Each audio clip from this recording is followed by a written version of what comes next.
এই মুহূর্তে যে খবরের দিকে নজর রাখবো আপনাদের সামনে, অনেকটাই গুরুত্বপূর্ণ খবর। আপনারা জানেন আজকে SIR এর তালিকা প্রকাশ হচ্ছে। আমাদের এই মুহূর্তে একটা বুথের যে আপডেট, আমাদের আখরিগঞ্জ অঞ্চলের সেই আপডেট ইতিমধ্যেই চলে এসছে। 168 নম্বর বুথ আখরিগঞ্জ গ্রাম পঞ্চায়েতের নির্মলচর এলাকার মনসরপুর বুথ, 168 নম্বর বুথ, যেখানে মোট ভোট সংখ্যা হচ্ছে 979 জন। 979 জন মোট ভোট সংখ্যা, এবং তার মধ্যে যাচাইধীন মানে যাচাই পর্বে যেটা রয়েছে সেটা হচ্ছে 462 জন, প্রায় 462 জন যাচাই পর্ব মানে যাচাইধীন তারা আছে। এবং যারা অ্যাপ্রুভ বৈধ ভোটার ভাবে নির্বাচিত হয়েছে তারা হচ্ছে প্রায় 517 জন। 517 জন মানে তারা ধরেন তাদের আর কোনো কিছু লাগবে না, তারা বৈধ ভোটার হিসাবে গণ্য হয়ে গেছে। আর যাচাই পর্বে আছে তারা হচ্ছে প্রায় 462 জন। মোট ভোটার হচ্ছে 979 জন। মনসরপুর 168 নম্বর বুথ, আখেরিগঞ্জ গ্রাম পঞ্চায়েত। এই বিষয়ে আখেরিগঞ্জ এলাকার কর্ণধার যুব ছাত্র নেতা তৃণমূল কংগ্রেসের বিশিষ্ট সমাজসেবী শনি শেখ তিনি কি বলেছেন, তিনার বক্তব্য শোনাবো আপনাদের। আপনারা এই ভিডিওটি যারা দেখছেন ভিডিওটি শেয়ার করবেন, চ্যানেলটি লাইক করবেন আর সাবস্ক্রাইব করবেন। আই লাভ মাই ইন্ডিয়া, মেরা ভারত মহান। এই বিষয়ে আপনারা আরও জানতে আপনাদের মনসরপুর বুথের ছাত্র যুব নেতা এবং এলাকার বিশিষ্ট সমাজসেবী শনি শেখের সঙ্গে আপনারা যোগাযোগ করুন। কার কার নাম যাচাইধীন আছে এবং কার কার নাম বৈধ হয়েছে আপনারা শনির সঙ্গে যোগাযোগ করুন। Thank you. আজকে হচ্ছে 28শে ফেব্রুয়ারি।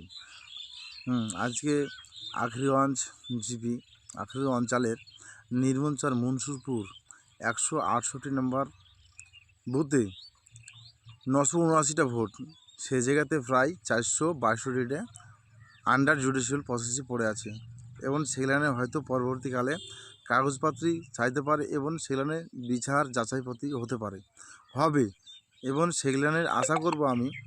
এবং আমাদের 517টা বৈধ ভোটার নামে চিহ্নিত হয়েছে এখন পর্যন্ত। এবং আমি চাইবো যে প্রত্যেকটা ভোটার যেন ভোট দিতে পায়। সেজন্য আমাদের মুখ্যমন্ত্রী মমতা বন্দ্যোপাধ্যায় সুপ্রিম কোর্টে গিয়েছিলেন এবং তিনি এই বিষয়টি নিয়ে অনেক কিছু করেছেন। আমি চাইবো যেন প্রত্যেকটা ভোটার, মুখ্যমন্ত্রীর কাছে আমার আবেদন, জানেন তিনি যেন চেষ্টা করেন যে প্রত্যেকটা ভোটার যেন ভোট দিতে পায়।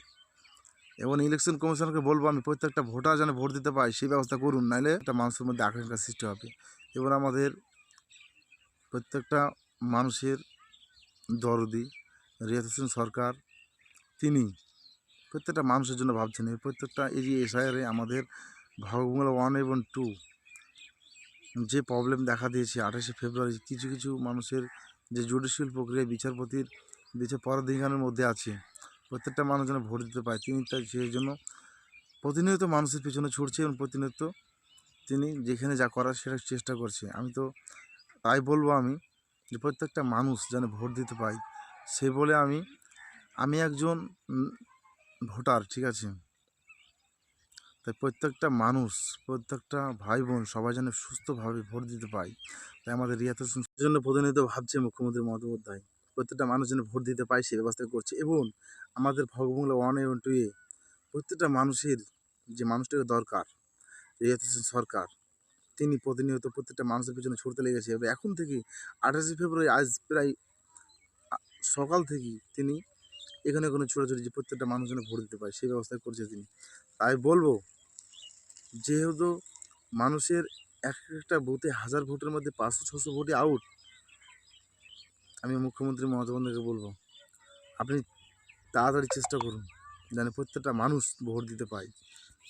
মানে 1000 ভোটের মধ্যে 500 ভোট 700 ভোট জুডিশিয়াল প্রসেসের মধ্যে পড়ে থাকবে আর মানুষ ভোট হবে, তাহলে কি এসব কী ধরনের? আমার নাম হচ্ছে শনি শেখ, আমি একজন তৃণমূল কংগ্রেসের ছাত্র পরিষদ এবং যুব সহসভাপতি। তাই আমি যে হই না কেন প্রত্যেকটা মানুষের জন্য ভাবতে হবে। পাশের গ্রামের 4 জন মানুষ ভোট দিতে পাবেন, আমি ভোট দিতে পাবো, এইভাবে ভোট হয় না। সেও তো আমি দেখতে পাচ্ছি যুগ যুগ ধরে সেই জায়গাতে আছে, কেন এই ভোট কাটা পড়বে? কেন কি দেখেছে ইলেকশন কমিশনার? মানুষের ভোট কেটে নিয়ে, ভোটের অধিকার কেটে নিয়ে সেটা তিনি ভালো থাকবেন? কখনো না। তাই বলবো ইলেকশন কমিশনকে প্রত্যেকটা মানুষ যেন ভোট দিতে পারে সেই ব্যবস্থা করুন।